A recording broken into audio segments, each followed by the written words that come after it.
ಇಂದಿನ ಕ್ಷಣವೇ ಸತ್ಯ.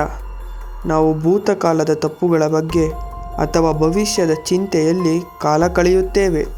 ಆದರೆ ಕೃಷ್ಣ ಹೇಳುತ್ತಾನೆ, ಗತಿಸಿ ಹೋದ ಕಾಲದ ಬಗ್ಗೆ ಶೋಕಿಸಬೇಡ, ಬಾರದ ಭವಿಷ್ಯದ ಬಗ್ಗೆ ಚಿಂತಿಸಬೇಡ. ವರ್ತಮಾನದಲ್ಲಿ ನೀನು ಮಾಡುವ ಕೆಲಸವೇ ನಿನ್ನ ಬದುಕನ್ನು ರೂಪಿಸುತ್ತದೆ. ಇಂದು ನೀನು ಮಾಡುವ ಪ್ರಾಮಾಣಿಕ ಕೆಲಸವೇ ನಿನ್ನ ನಾಳಿನ ಯಶಸ್ಸು. ಶ್ರದ್ಧೆಯೇ ಶಕ್ತಿ. ಯಾರು ತನ್ನ ಕೆಲಸದಲ್ಲಿ ದೈವತ್ವವನ್ನು ಕಾಣುತ್ತಾರೋ ಅವರಿಗೆ ಯಾವುದೇ ಸೋಲಿನ ಭಯವಿರುವುದಿಲ್ಲ. ನಿನ್ನ ಗುರಿಯ ಮೇಲೆ ನಿನಗೆ ದೃಢವಾದ ನಂಬಿಕೆ ಇರಲಿ. ಅಲೆದಾಡುವ ಮನಸ್ಸನ್ನು ನಿಯಂತ್ರಿಸಿ ಒಂದೇ ಗುರಿಯತ್ತ ಗಮನ ಹರಿಸಿದರೆ ಅಸಾಧ್ಯವಾದುದು ಯಾವುದೂ ಇಲ್ಲ.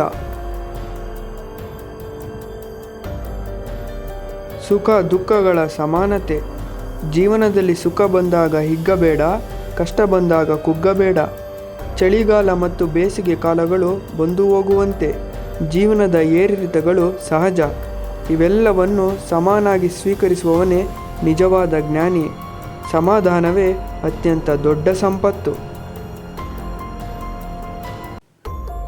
ಒಳಿತಿನ ಹಾದಿ ಬಿಡಬೇಡ. ಜಗತ್ತು ನಿನ್ನ ಬಗ್ಗೆ ಏನು ಹೇಳುತ್ತದೆ ಎಂಬುದು ಮುಖ್ಯವಲ್ಲ, ನೀನು ಮಾಡುತ್ತಿರುವ ಕೆಲಸ ಸರಿಯಾಗಿದೆಯೇ ಎಂಬುದು ಮುಖ್ಯ. ನಿನ್ನ ಅಂತರಾತ್ಮಕ್ಕೆ ಮೋಸ ಮಾಡಬೇಡ. ನೀನು ಧರ್ಮದ ಹಾದಿಯಲ್ಲಿದ್ದರೆ ಇಡೀ ಬ್ರಹ್ಮಾಂಡವೇ ನಿನ್ನ ರಕ್ಷಣೆಗೆ ನಿಲ್ಲುತ್ತದೆ. ಸೋಲು ಎನ್ನುವುದು ಅಂತ್ಯವಲ್ಲ, ಅದು ಹೊಸ ಆರಂಭಕ್ಕೆ ಒಂದು ಪಾಠ. ನಿನ್ನಲ್ಲಿರುವ ದೌರ್ಬಲ್ಯವನ್ನು ಎಸೆದು ಆತ್ಮವಿಶ್ವಾಸದ ಗಾಂಡೀವವನ್ನು ಹಿಡಿ. ವಿಜಯವು ಪರಿಶ್ರಮ ಪಡುವವನ ಬೆನ್ನ ಹಿಂದೆ ಇರುತ್ತದೆ.